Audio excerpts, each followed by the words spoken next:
Ashama arkafune daawwattoota hordoftoota keenya oduu amma nu dhaqqabe jira. Egaan akkuma beekamutti torbeen kun torbee haala hamaa akka ta'e ni beekama. Oduun amma nu dhaqqabe guyyaa har'aa ganama jechuudha.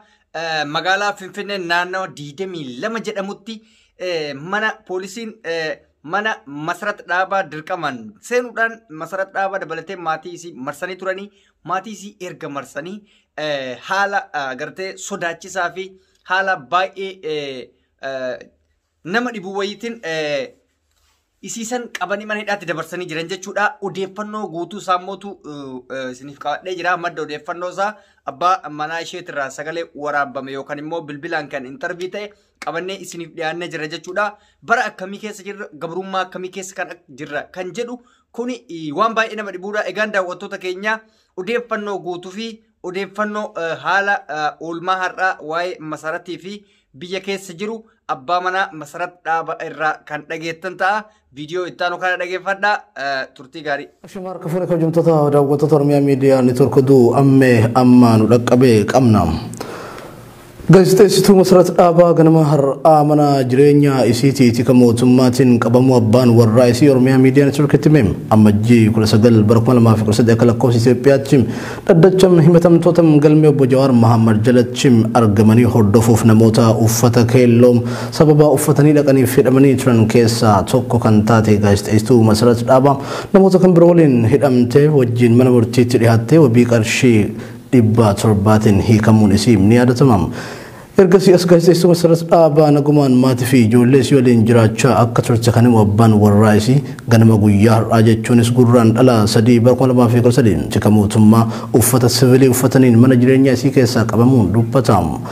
Ganamaan mooraa nuti kireeffannee galloo humnaan bansiisanii eega seenanii boodam mana keenya rurrukutan balballi akkuma banameen hayyama tokko malee akka nama shiftaa qabutti meeshaa diddiriirfatanii mana keessaa bakka qabatan ijoollee fi hojjettuun mana baay'ee rifatanii turanis battalam sana maal akka ta'aa jiru yoo gaafannu Masarat akka barbaadamtu nutti himanii anaa fi isii fuudhanii deeman kan jedhu abbaan warraa isii kun Masarat Dhaabaa ajaja mana murtii akka qabamtuuf isichi bahee isaan gaafattus deebii addaa kan hin argatin ta'uu himamu. Gaazexeessituu Masarat Dhaabaa dhaabbata dhuunfaa beeksisaa fi miidiyaa Siinan jedhamu kan qabdu yoo ta'u waltajjiilee gurguddaa garaagaraa gaggeessuun beekamti. Masarat Dhaabaa yeroo ammaa kana Finfinnee naannoo 22 jedhamuun beekamutti kan argamu buufata poolisii Kaarraa Marraa jedhamutti hidhamtee jiraachuu isii kan himu abbaa warraa isii kun ergaachim dhaqqabanii yeroo isa Biraahii kanitti maaliif akka isii qaban waajjira poolisii sana gaafate deebiin inni argate kan isii qabsiise komishinii poolisii Oromiyaa ta'uu fi sichi akka isii fudhatan dhaga'uusaa dubbatama.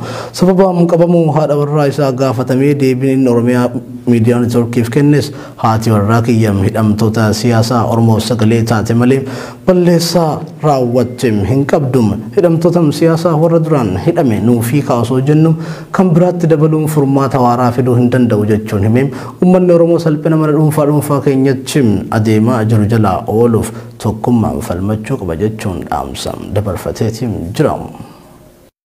Ani sheefi abbaa warraa isheeti.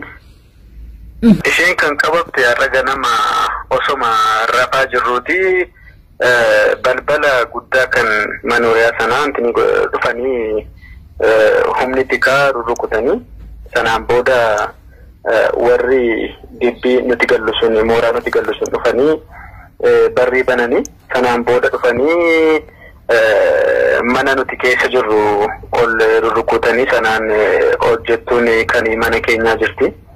Sanaan booda gadi bahaniitu barriin gaafa banamu ol lammanii maali maal taatan gaafanii jedhuuni hin barbaadamtu hundi keessan siyaanuun jedhanii sana booda bilbila jiru hunda nurkaa sassaabanii isheedhaan maqaan keenya dhaatittiin jedhanii ani Masarat Dhaabaa kenneen jedhama jetteeni sanaan booda asiki gara kanatti ittiin jedhanii of gara isaaniitti butanii anaanis isaanitti ishee waliin gara warra uffata sibiilii uffatanii jira sanatti nu dabalanii jechuudha.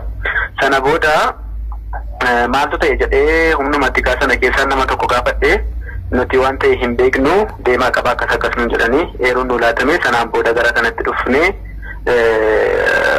humna seeratu barbaadanaan jedhanii walumaan deemnee jechuudha. As gara naannoo 22 yookaan Haayilut jedhamee kan waamamu naannoo Chiichinyaa poolis dhaabaa Karramarraa poolis dhaabaa kan jedhamu sana jirti jechuudha amma achiiti hidhanii sababni isheen as turtuuf maali jedhee gaafa ni gaafadhu gara komishinii poolisii Oromiyaatti fudhachuudhaaf asuma turti ammaa fi gara sana geessinaa ammasitti obsaan jedhan.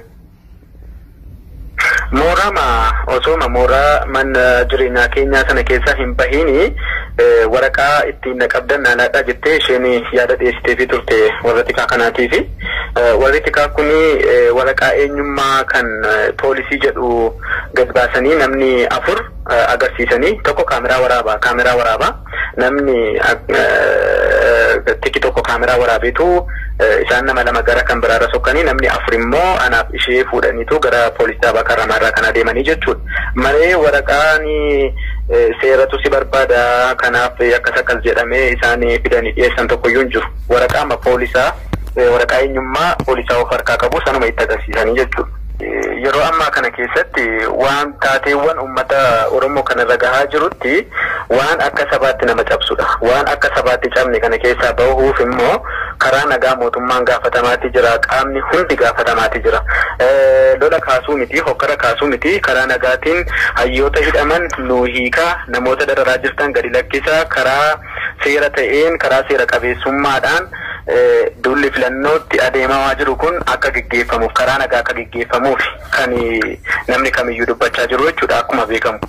Garuu sun osoo hin ta'in kan hidhame osoo jiru kan hidhametti hidhamaa dabalaa jiru jechuudha jarri kun. Kanaaf uummanni Oromoo tokkummaa isaatiin ka'ee falmachuu qaba.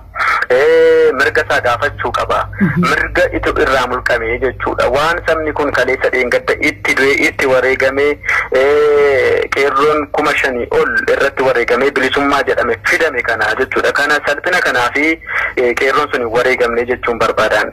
Salphina sana kana amma kana ga'u keessaa bahuudhaaf immoo uummanni kun wal dhaga'uutu itti jira. Gandummaan wal qoodu, namummaadhaan wal qoodu, dhaaba siyaasaatiin wal qoodu osoo hin taane jechi ani jechuu barbaadu dhumarratti uummanni Oromoo ta'e marti wal gahuun tokkummaa isaa cimsatee wal ijaaree gabrummaa kana jalaa of baasuu qaba jechuudha. Hayyoota isaa salphatee jiru kana beekaa isaa salphatee jiru kana dararaa haga kana hin ga'amne dhoksaatti dhumuu keenyarra wal taane dhumuutu filmaatadha jedhee yaadan akka kootti. Kanaaf mootummaan kunis yoo kadhaga'u ta'e saba dararaan irratti wal gahee jiru kanarraa harka isaa kaafachuu qaba.